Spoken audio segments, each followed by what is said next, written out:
RK music presents. बतावा ये हो बतावा ये हो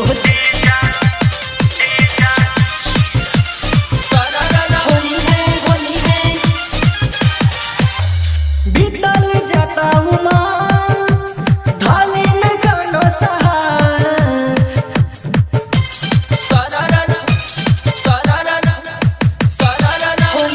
बीतल जाता उमा ढाले न गानो सहार होलिया में मने तोहर करेला कि ना हो बतावा ये हो जीजा बतावा ये हो जीजा पिचकारी ठीक बाकी ना हो बतावा ये हो जीजा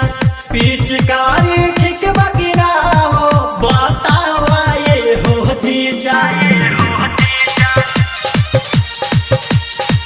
बतावा ये हो जीजा बतावा ये हो जीजा मेवा मिठाई तोहरे देही नाही लगे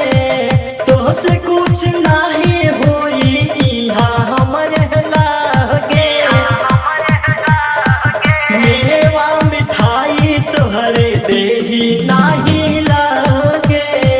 तोहसे कुछ नहीं होई इहा हमरे लागे लोग के टावर देखा तोहर धर लहकी ना हो बतावा ये हो जीजा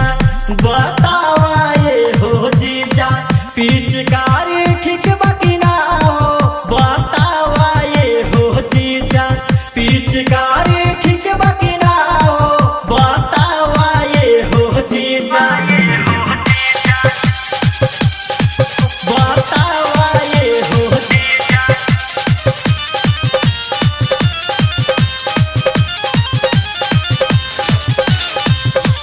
बतावा ये हो जीजा